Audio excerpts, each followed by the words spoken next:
I Shinobi.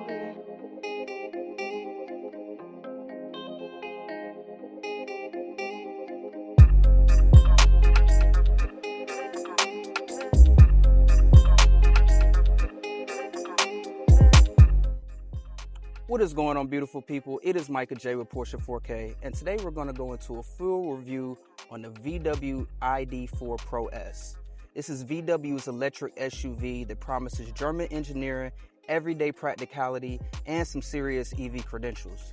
But the question is, does it live up to the hype? You be the judge and let me know down below. Let's get into it. From the outside, the ID.4 Pro S looks clean and modern. Definitely in line with the futuristic, minimalistic vibe that VW has been aiming for. You get sleek LED lighting here with a full light bar in the front. Matching that logo, it looks very nice from the front there. You're also featured with 20-inch alloy wheels that come standard on the Pro S trim, which definitely gives it a nice touch. It's not trying to be overly aggressive or sporty. It's understated yet premium, which is very nice for this lineup. And a great looking EV, if I was gonna say so myself. This moonstone gray color is definitely subtle but sharp. And thanks to the overhangs and the EV specific platform, it actually looks a little bit more compact than it really is. You get a lot of space for this vehicle while also looking good at the same time. So inside the ID.4 Pro S, you'll notice a big step up in materials compared to some of the other brands. You have vegan leather here on the seats, as well as the rest here going all across the dash. You have an intuitive layout as well. You have this very nice panoramic glass sunroof that goes all the way back here. Very nice touch to have inside of the vehicle. It's a lot of space inside. You get a lot of cargo as well.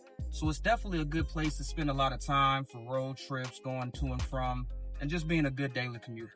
You've also got this beautiful 12-inch display here that is sporting Apple CarPlay and Android Auto. You get to have navigation as well built in if you choose that option. Very nice design here, touchscreen feedback. You have the climate control here that is also touchscreen. You have your driving modes menu as well.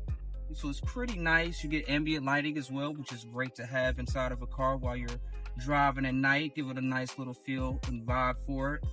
You get to have your radio, sound, vehicle specs, the whole nine is included in here. So you definitely get that modern touch with this vehicle as well. As you can see here, you're able to check out the vehicle information from the exterior and interior. So it's pretty intuitive if you ask me. It has just enough that you need in order to, go on a daily basis here. Now let's talk usability. While the touchscreen is bright and quick, the touch sensitive controls for volume and climate, I'm not too much of a fan of. They're not backlit and it's a little awkward when you're driving. And I kind of wish there was a little bit more buttons here. Under the floor, you've got an 82 kilowatt battery, giving the Pro S a range of up to 275 miles on a full charge. Power comes from a single rear-mounted motor pushing out 201 horsepower and 229 pound-feet of torque. The acceleration is smooth, it's not neck-snapping. It'll get you from 0 to 60 in about 7.5 seconds, which is more than enough for everyday driving. But if you want that extra punch, you'll want to look at the all-wheel drive version with the dual motors. Now, charging is decent. You can get from about 10 to 80% in about 30 minutes using a DC fast charger. VW will also throw in 3 years of free charging at Electrify America stations, which is a nice bonus. So I would definitely take them up on that offer, which makes the EV life a lot more convenient. So you may ask yourself, how does it drive? Well, it drives like a VW. If you've ever had a VW before, you know that you're gonna get some smoothness. It's gonna be a nice, chill ride. For the price point and this platform, I think it's very good. You get usable power here with the 201 horsepower.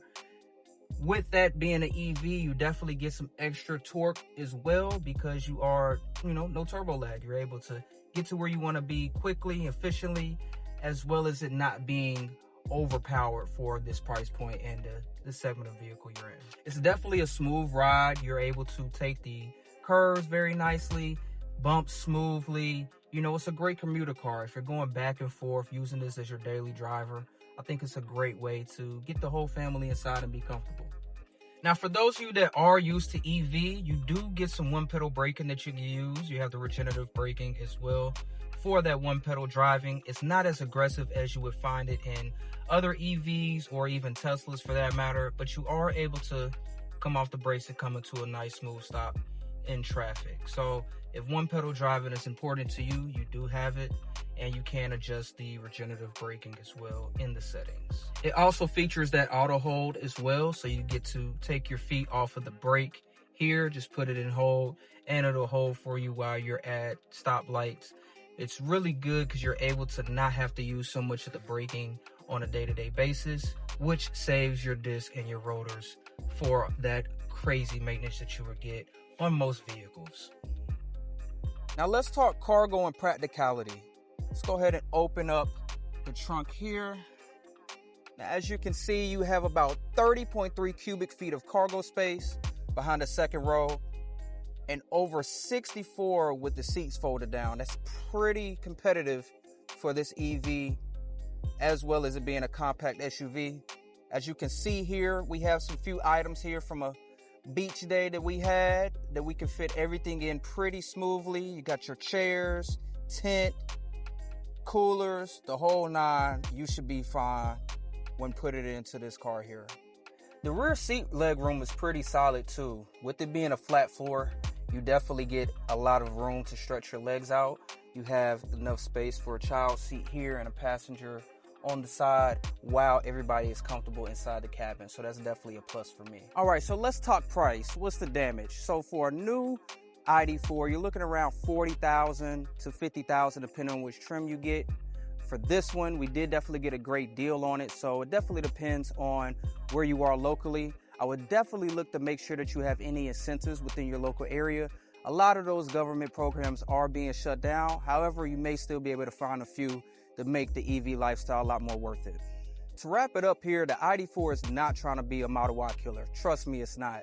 But if you are in the market for your first EV, I think the ID.4 might be the way to go.